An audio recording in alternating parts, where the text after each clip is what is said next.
Hello, ladies and gentlemen. Welcome back to another episode of Season 3 of the Rule 34 podcast. I'm Jack, joined by Giovanni. And we are here today on the 3-year anniversary of the podcast. 3 years ago, back in 2020, Dom and I started this podcast. And along the way, we were joined by Gio. I think it was last year specifically. Yeah, it was episode. I can't remember. I can't remember, but it was definitely last year around that time. I think it was in season 2. I'll double check that, but we've been here for 3 years. Dom is going to join later, but for now, Gio and I are here to start it off. And real quickly, how have you been, Gio, so far? It's been an interesting few weeks for me, mentally and emotionally, because of some personal stuff. But we're moving forward with life, with school on the horizon, with the next NBA season starting. Not particularly soon, but it's coming. But yeah, it's been okay.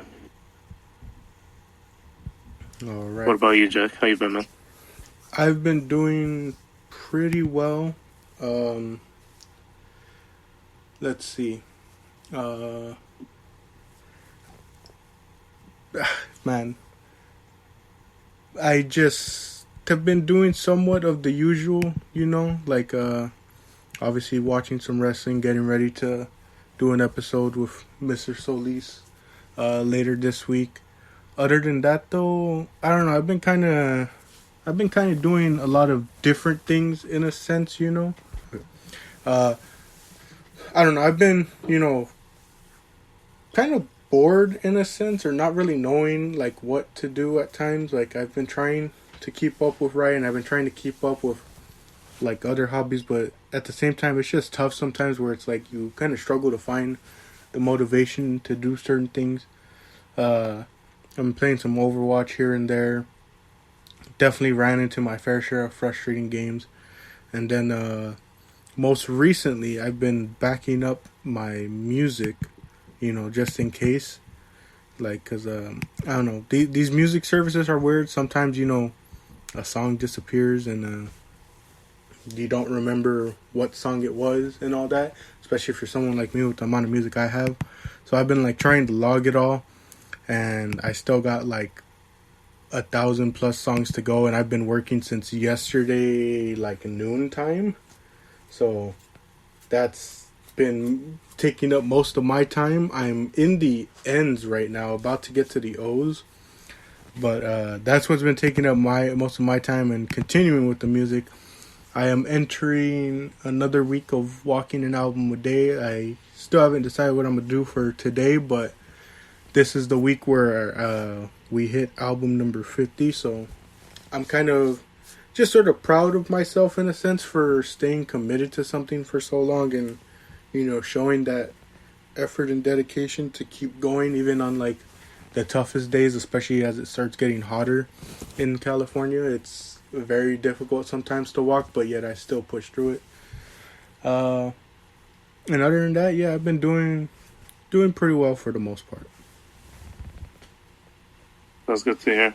I found I was on Instagram the other day, and since Instagram knows too much, I started recommending me some posts in French, and I found a group that I don't know. I'm not, but the one song that I did listen to I really liked is called "Plastic Love" in English.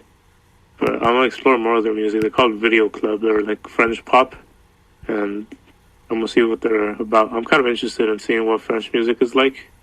Yeah. I might recommend some to you if I think it's, yeah, something definitely. worth listening to. Definitely. And speaking of exploring new ventures, I think it was yesterday or was it Saturday, you and Dom, we'll get Dom's opinions later, but you guys went to the Anime Expo, correct? Yeah. We woke up at, what was it like? We were in line by 5, and from 5 to 3, which is like 10 hours, non-stop standing, walking. It was hell, man. I wouldn't recommend it. It's not worth it. Like, if you want to go for the experience, one time is enough. And I mean, if you're to the diehard fans that showed up like at 2 a.m. just to stand outside of this dark building, yeah, props to you guys, bro. Because we showed up and there is not. I mean, it was cool. I bought a lot of cool art that I need to find a place for, because I feel like it won't do it justice just having it lying around. And some other cool little trinkets, but the amount of people, the amount of lines everywhere, dude, there was like at least 50 people in line to get a pretzel, man. It was insane. But I'm not gonna lie, dude, it was very bad.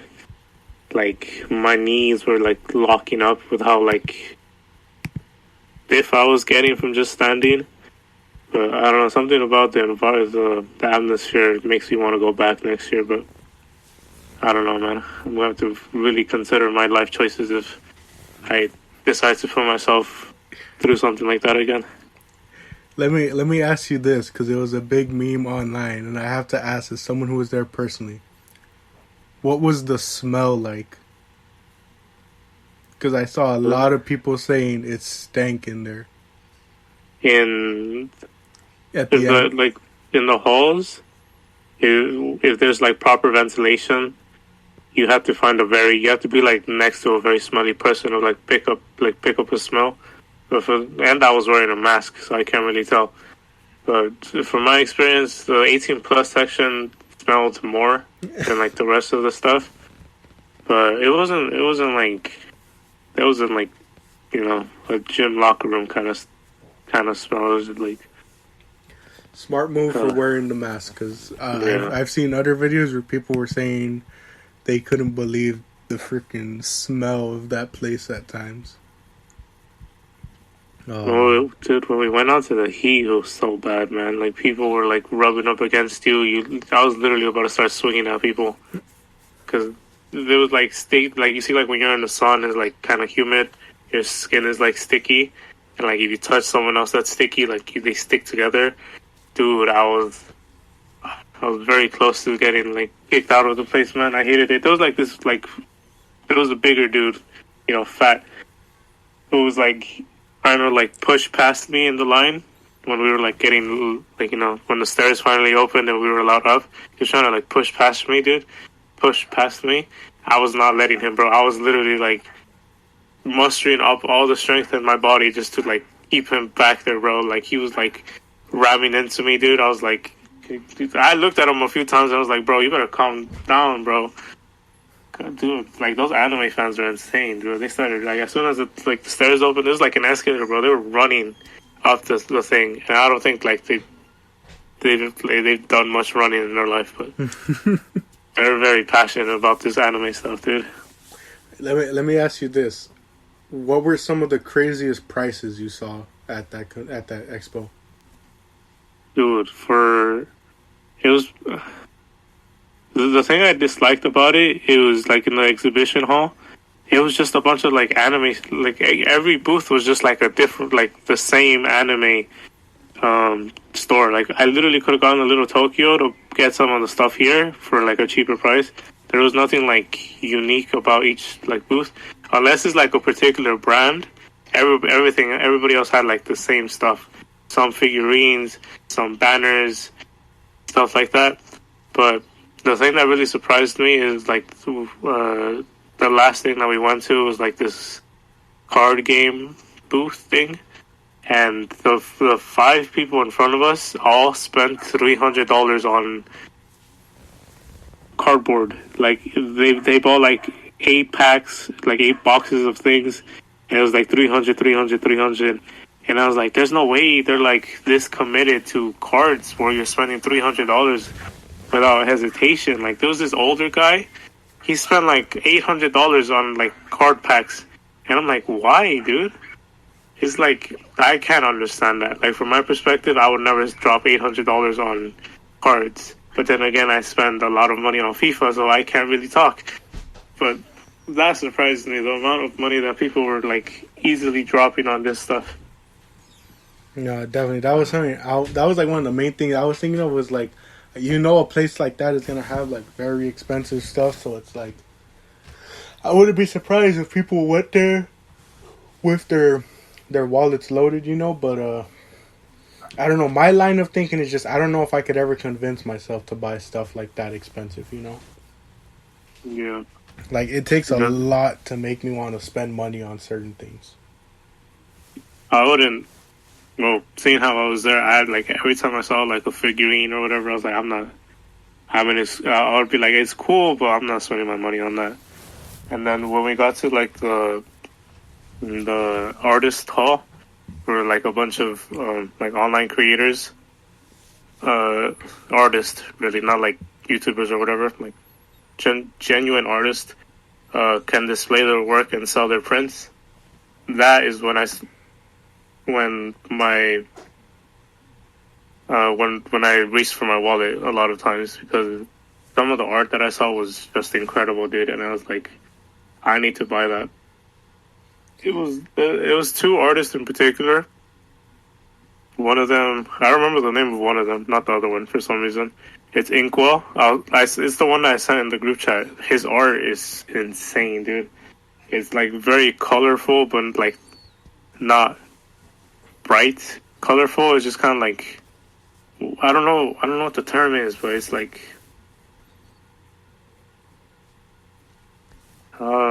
I don't know. It's just like a bunch. It's like calm colors. It's not anything that like attacks you. It's just like there's so much color in that, and it makes it so aesthetically pleasing. And then like the figure, like the, I guess like the characters in the artwork were really cool. It reminded me a lot of like, did you ever watch like that Japanese Batman movie? It was like he gets like sent to like feudal Japan or whatever, and he has to find like the Joker there. I don't know. It was a weird film, but it reminded me a lot of that because of just how well it worked together. I'm doing an incredibly bad job at describing it, but not everyone's an art enthusiast. Yeah, not only that, sometimes it's very hard to describe, things in the proper words a lot of times. Like, I definitely feel that same way about, like, music a lot of times, where it's, like, it's just so difficult to put into words, what, you're listening to, what you love about it, Mm-hmm. Like, I did a video recently on Eugene's because of, like, just, like, like, it, sort of in preparation for their, like, EP that they're gonna drop, but also just to talk about the music. And it was like, for the longest time I really struggled with like writing about the songs, because I was like, how the heck do you write like what you like about it, like it's real hard to like put into words, especially because New Jeans a lot, they have a lot of different like sort of sound effects in a sense that like it's not actual like lyrics that you can mention. Like, like the beginning of Ditto, with the way they do the vocals, it's like it's difficult to talk about that and get people to understand what you're talking about, because it's not like you can give them lyrics, or like it's such a struggle to like talk about it when you don't know all the musical terms to it all. Mm-hmm. Yeah, I'll send pictures of it in the group chat so like you can see. And then the second artist, his art was, I think it was a he. I'll just say they to be safe. Their art was like dark and like it was. Some of them were just like your typical characters, but drawn in like a much darker, kind of depressed way. And one of the characters that I bought was Yor from Spy X Family, and the closest thing that I could kind of like compare it to, so you could understand what I mean, since you watched the anime. Do you see like when I think it was in like the early part of season 1, where they talked about her backstory a little bit, how she started killing to feed her little brother. Mm-hmm. It kind of like it's pretty much like how she would have felt at that point in time of her life, whereas like she has to kill to feed her, kill for money to feed her brother, and it's kind of like she's like in a very pensive state where she's like, she knows what she's doing, but she's like happy that she's able to provide for her sibling. And I just like when I saw it, I was like, I have to buy that right now. And then the second artwork that I got from that person was, I don't know, it might be like an actual character. I just can't recognize it, but it looked very, I don't know, like the character, it looks very pensive, very dark, very like depressed, like solemn. It's like I love things like that. And, like I wish I bought more from that guy, but it's just, so that's literally the only reason I want to go back. I want to go back is just to like explore more art from those artists. Jack, next year, if you're, able to, you should definitely come with us. Yeah, I would definitely go for the art as well, because a lot of great artists are out there, and it's like it's such a shame that like people are opting so often than not to go to AI art. Mm-hmm. Like, dude, it so annoys me that like I'm just gonna state this first because nothing was ever really like confirmed, but like a lot of people looked at it and were like, they're like 99% sure they used AI art, But it really annoys me that like if it is true that a company like AEW went for like when they were designing like their t-shirts, they went to AI to get it like done, because when you look at the art, it's almost like you could definitely tell it was AI, because like a lot of times it doesn't look like the wrestlers that they're portraying. Like a lot of times when you type in AI art for something, like it doesn't really like spit out like an exact looking like replica in a sense of the person. And for these wrestlers, like they you could definitely tell it was like AI style, because like it didn't look like the wrestlers. And if it was designed by an actual artist, I apologize, because like that's the difficulty now, is like a lot of times you don't know what's AI and what isn't now. Like these poor artists are having to like defend themselves in the comments and like have to like specifically mention that it's not AR, it's their actual art. And it's like people really should be paying actual artists to get the job done, because going back to the AEW thing, a lot of the shirts that have gotten praise for them, it's from certain artists, and like it's because certain talent pay actual artists to design the merch for them and not just get some lazy design.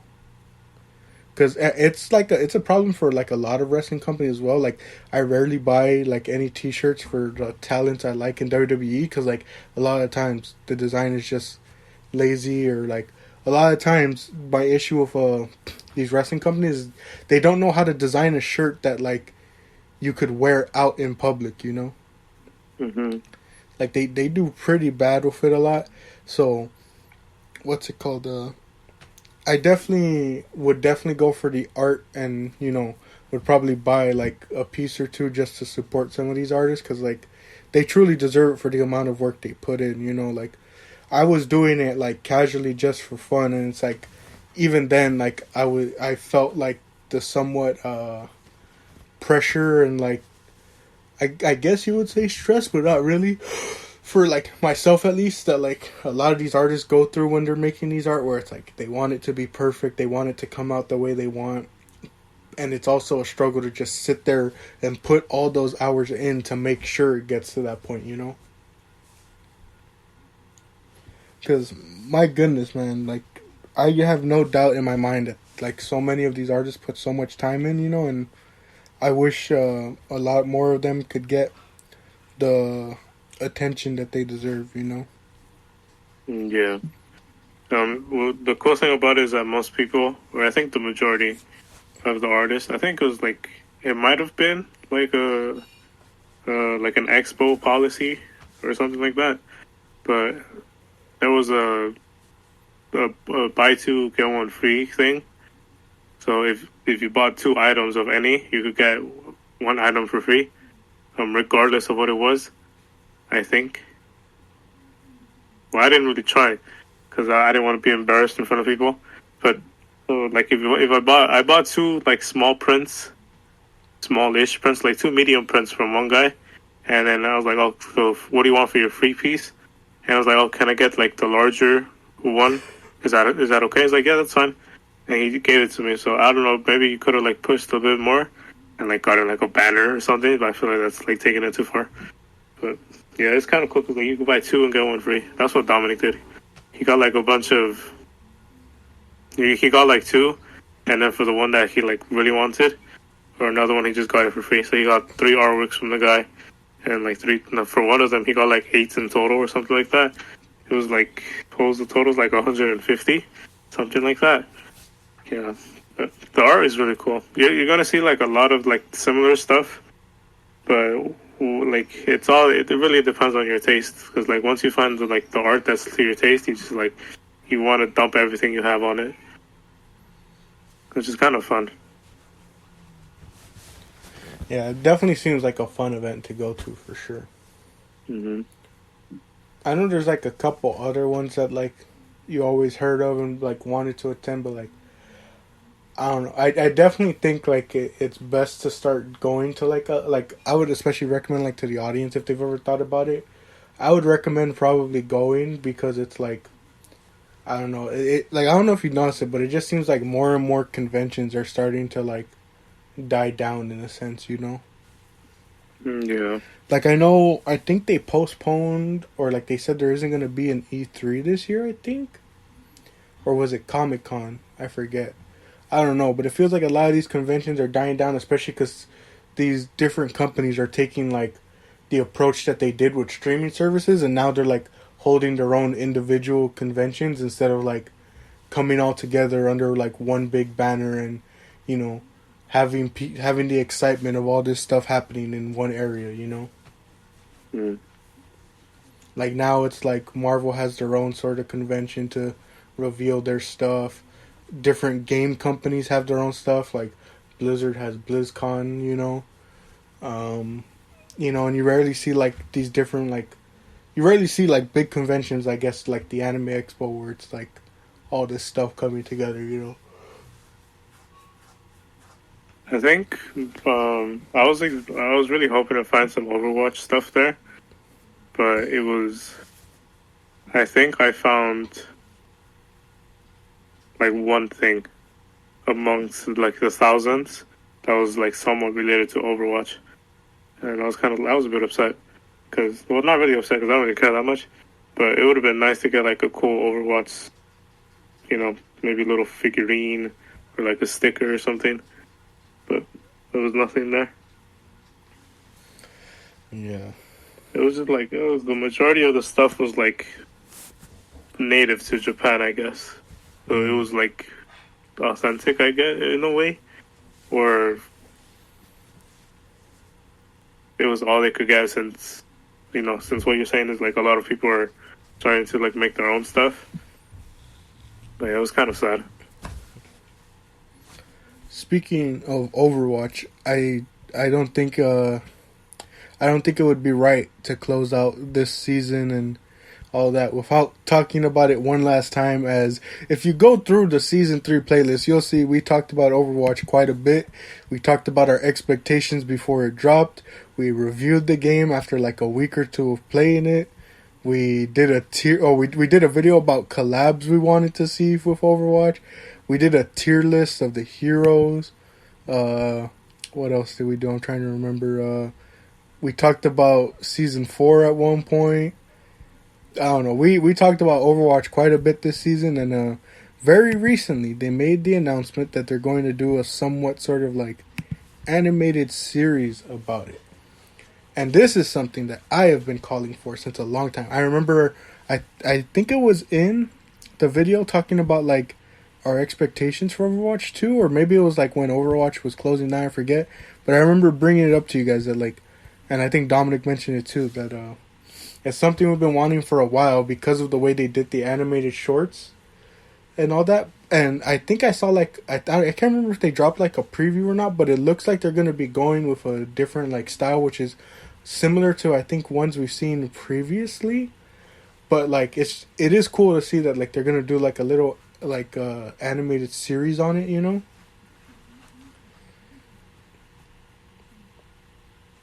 Yeah, it was cool. I thought it was fake at first because I saw like on my Twitter there's a lot of people talking about it, and I was like, oh, this is probably like fan made, you know, trying to like bait people into it. But dude, it's finally happening, dude. We're getting an animated series about Overwatch. I'm kind of confused to the story because of, you know, my knowledge of the lore isn't that great. But it still looks cool. I'm excited to watch it. And did they say what platform it would be on? I think it's gonna be on YouTube if I remember correctly. But I also see the thought process behind it in the sense that I believe PvE is coming in the next season, I think. Season 6? I think so. And so what better way to build hype for a story mode than to do like a little animated short, sort of somewhat giving the backstory to it all, you know? But at the same time, you have to pay for PvE, so like, I don't know how much hype they could build that could warrant, you know, their fan. I mean, I don't even know why I'm saying this when, you know, at this point in the gaming world, it doesn't matter. Any fan base is loyal at this point, you know? Yeah. Like, we can be like, oh, who's gonna buy it? Probably everyone is, because that's the way fan bases are, you know? It's like, you see someone, like, especially like with the sports games, you know, whether it's FIFA, Madden, NBA, like, you see people talk about how bad it is and how much they want change, and the logical thing is, oh, don't buy the next game, you know, let them have like record low sales to really show that people want change. But no, people just go and buy the next one anyways, because, you know, that's just how the gaming world is at this point. And this is like the same thing with Blizzard. Everyone's upset about PvE, but are they gonna care? No, because they're gonna drop this thing for $15 and everyone's gonna buy it because, you know, no, they have no sort of self-control in a sense, I guess you could say. Like, I don't know. I'm not buying it. Like, I know I said that to one of my friends, and he was like, stop lying, you know, you're probably going to buy it. But I'm like, heck no, dude. It's $15 for, like, what's equivalent to, like, an hour of gameplay, basically, is what I heard. Yeah, I'm not thinking about buying it either. Once you play it, let me know if it's good or not, yeah? You know what everyone's going to be waiting for is those, like, hour-long compilations of, like, the cinematics that happen in it, you know?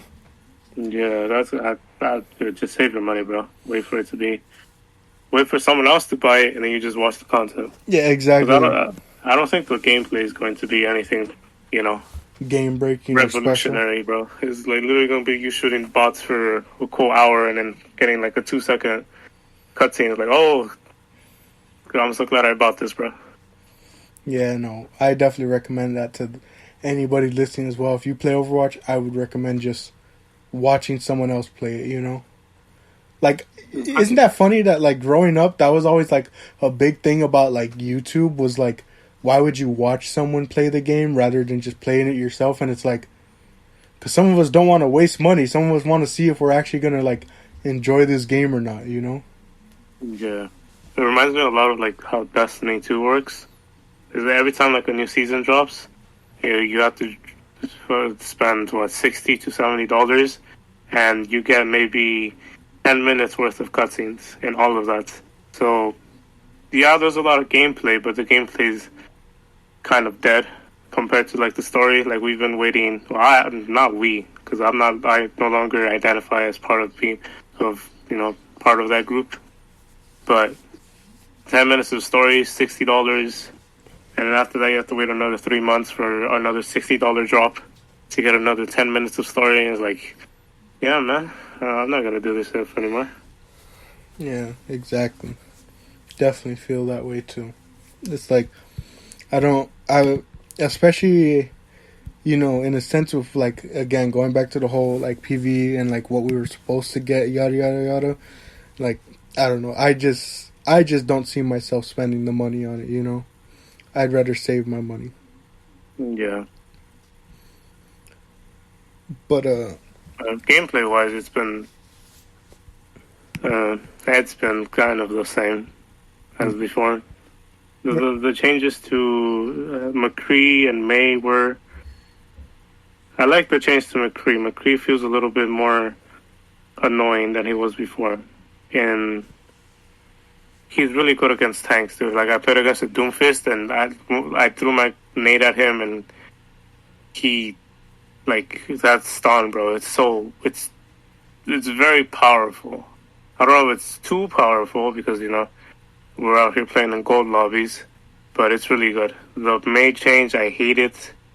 After the person that you're spraying is slowed significantly more, but you do no damage. You literally have to have someone fighting the person with you, or else you literally lose the fight. Cause it's so annoying. It is I was fighting. I think it was like a Moira, and I was shooting her, and then she was like frozen and stuff. But it literally doesn't matter because she just holds her left click, and she was literally going to kill me. I had to go into my icicle to not die, and I was like, who thought this was a good idea? Like May is literally now useless by herself, and her ults. I don't know. They changed her ult is supposed to be faster now. But I don't feel it. Literally, every time I drop my ult, literally everyone escapes from it. Everyone's has enough time to just walk out of the snowstorm. I hate what they did to May. It makes no sense. I will say, out of all of that, though, I don't know if they made any changes. I forgot, what was included in the patch. But if they made changes to Pharah, that has so far been the most annoying character so far. Any character that flies is annoying. It should just be, canonically killed off. Pharah, dude, it's it makes no sense. With Mercy, too. Mercy was supposed to be nerfed, but she still feels as strong as ever. Her movement is still insane. I don't understand how someone could just shoot the Mercy. Have you tried shooting the Mercy? It's literally impossible. I'm focused on, when you guys tell me to shoot the Mercy or shoot the Pharaoh, I can't because she just has to look at me and I die because there's it has to be a team effort to kill one character. Nah, bro, I'm getting pissed off. I can't do this. Yeah, I definitely feel you on that, where it's just it's one of those things. It's easier said than done because I definitely agree with you on that sentiment of the whole. It takes a whole team to have to kill one character. It's understandable if it's the tank that everyone has to focus, but you shouldn't be having to focus as a whole team on one character who only has 200, 250 health, but that's what it's been feeling like lately, It's you run into a Pharah, and even if you run hit scans on her, like a McCree or a Soldier and that, it's still such a struggle for whatever reason lately. Yeah. I think that's definitely been some of our most frustrating games so far playing. Is whenever there's a Pharah in there, and it's even worse when it's a Pharah with a Mercy pocket. Mm-hmm. Those I are... feel they should do something about the Mercy pockets because it's, I don't know. The only way to really beat a Mercy pocket is if you run a Mercy pocket. But sometimes it does, the whole team composition doesn't allow you to run it. Because, if a Mercy pocket, it really depends on the skill level too. Because if you have a good Mercy, a Smurf Mercy, pocketing a Smurf Pharah against actual gold players, it's literally I'm just gonna leave the match because why am I trying? Definitely, no lie. Oh man, Overwatch is just one of those games, man, where it's it's so frustrating, and you just always question why you can't quit. The one meme that really summarizes Overwatch is the one that you use or have been using recently, where fighting the masculine urge to say we're back after 20 minutes after we said it's over. Yeah, that's literally the best meme to summarize how it feels to play Overwatch. Because you want to keep playing Overwatch until you have those really bad games, and then an hour later, you're like, you know what, I might hop back on. Yeah, like I think the best summary of like how Gio said. So the meme is it's what's that guy's name? Aaron Taylor Johnson, I think it is. I think it's him. I don't know. It's just like him wearing a suit. But the one I have is they photoshopped the Phillies hat on him and they use it for the Phillies, where it's like Gio said, the masculine urge to say we're back like 20 minutes after saying it's over. And I think the best example for us was, I think it was Saturday or Friday. I don't remember what day it was. All I remember is we were playing. We hopped on to play Overwatch competitive. I won one game on my own while I waited for Gio and Willie. They joined. We win 3 games and we lost 1. So I'm at a 4-1 record. I could potentially rank up. And then we go on to lose like the next 3 games in the most BS ways ever. And I'm not going to lie, I don't think I've ever felt my heart rate just start rising as fast as I felt in that one game with that Farah.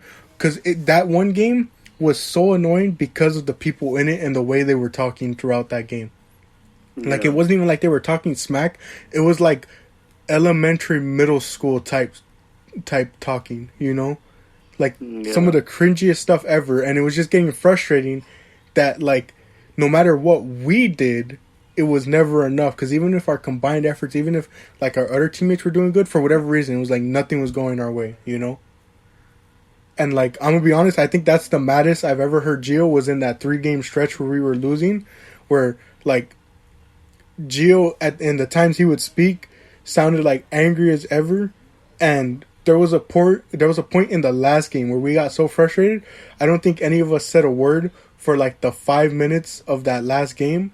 And the moment the game ended, I think the only word uttered was, alright, that's it. And we just all left and hopped off. That's how frustrating the game got, dude. That game pisses me off. It pisses me off more than playing Foot Champs. It's insane. You know what's the part that annoys me the worst? Because it seems like it only happens to me and I don't know why. I've mentioned this to Jill so many times. I keep getting this glitch with competitive where I'll have like a certain amount of losses, like maybe 3 losses, and I get my rank up, and I go to look, and the game gives me 1 more loss for no reason. I go look through my history, my records, and that 1 loss that they're giving me isn't showing up, and I'm like, where is this coming from? And then I end up always never ranking up, or ranking up such a small amount, because for whatever reason, it gives me 1 more loss than I had actually. Like one time I went 5-3, and when I went to go check, it said 5-4, and I'm like, where did this 1 loss come from? I don't know. Yeah, there's a ton of stuff that's still broken in Overwatch. We'll have that same thing, dude. But... Yeah, I know some people have mentioned that there's all I saw like a Flats video recently where like they were talking about that like there's still certain things in the game that haven't been fixed or patched, and it's so sad seeing a guy like Flats just be completely demoralized.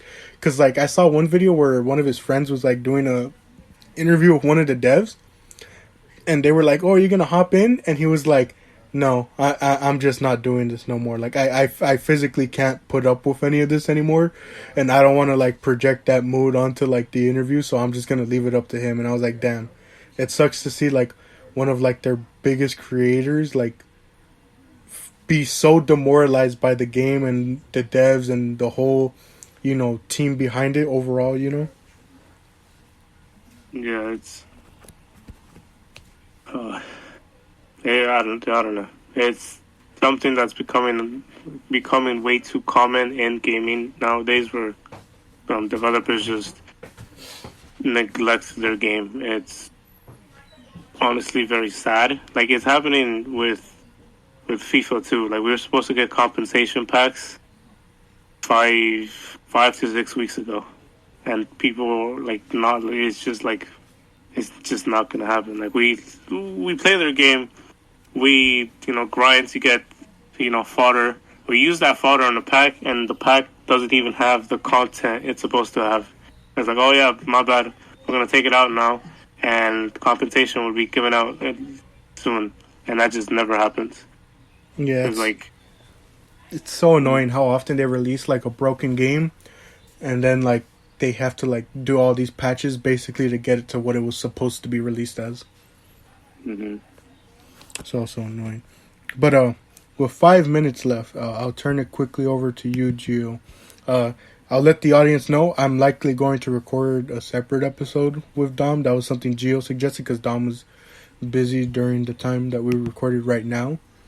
But so, Gio, with the last 5 minutes, I'll turn it over to you in a sense as a sort of mini reflection. How have you felt after essentially being with the podcast for over a year? What do you hope to see essentially with the future from the boys? And how do you feel, or like what do you feel has grown, or what do you feel you've developed through podcasting?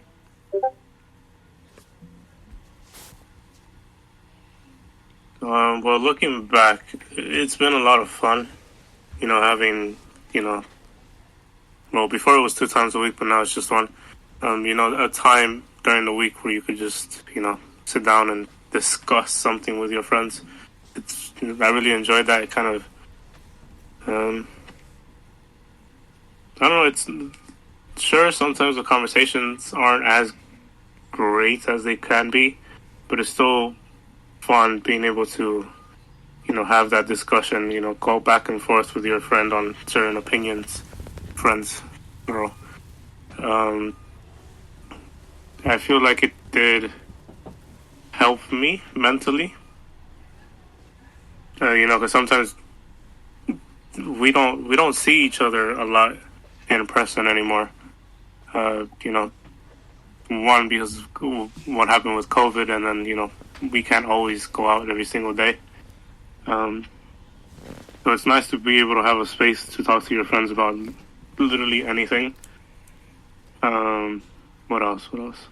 So, like, what I do want for the podcast, if,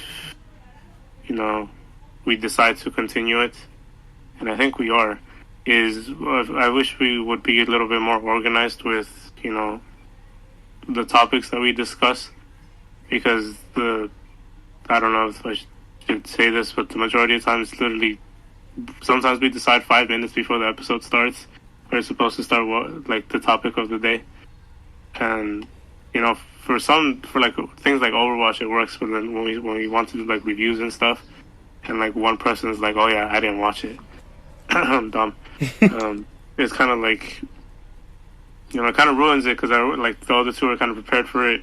And not to, throw shade at Dom, but it's literally just him. I don't think it was on an episode, but one time we said, or Gio asked Dom, he was like, yo, Dom, how would you feel about doing like a review on a book one day? And Dom goes, yeah, I'm down for that. I'd probably read the 10-minute synopsis right before, but I'm down to record. Yeah, I don't know, his attitude is, I don't know, he's very unique when it comes to his commitment to stuff, but if we could get that, sorted out, I feel like our production would be a lot better.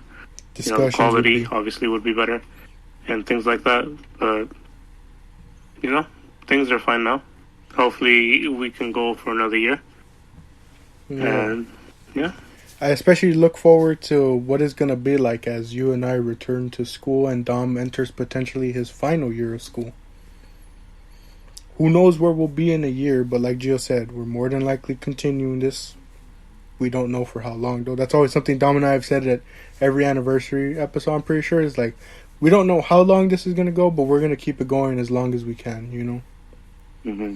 And similar to Gio, and I'll probably talk more about it in the episode with Dom, I feel the same way, where I want us to get back to being more organized, because there was a point where we planned out week by week what our episodes were going to be on, and saved room for, let's say, if a big topic came up during that time span, So I definitely want to get back to a point of more organization and definitely more commitment in a sense, because sometimes it's like I'm putting the blame on all of us, because I do it sometimes too, where we just call off the episode right before, or we postpone it at the last second, Mm-hmm. So definitely looking forward to hopefully a more organized, committed season. And also at the same time, to give ourselves, some credit. There has been a lot of lacking content, especially review-wise, so it's kind of tough to not, do stuff at the last second, Mm-hmm. But with, 20 seconds remaining, I've been Jack, joined by Giovanni. Thank you all for joining us for 3 years. I'll hopefully be back later with Dom. again, thank you all for 3 years, and we hope to see y'all more in the future.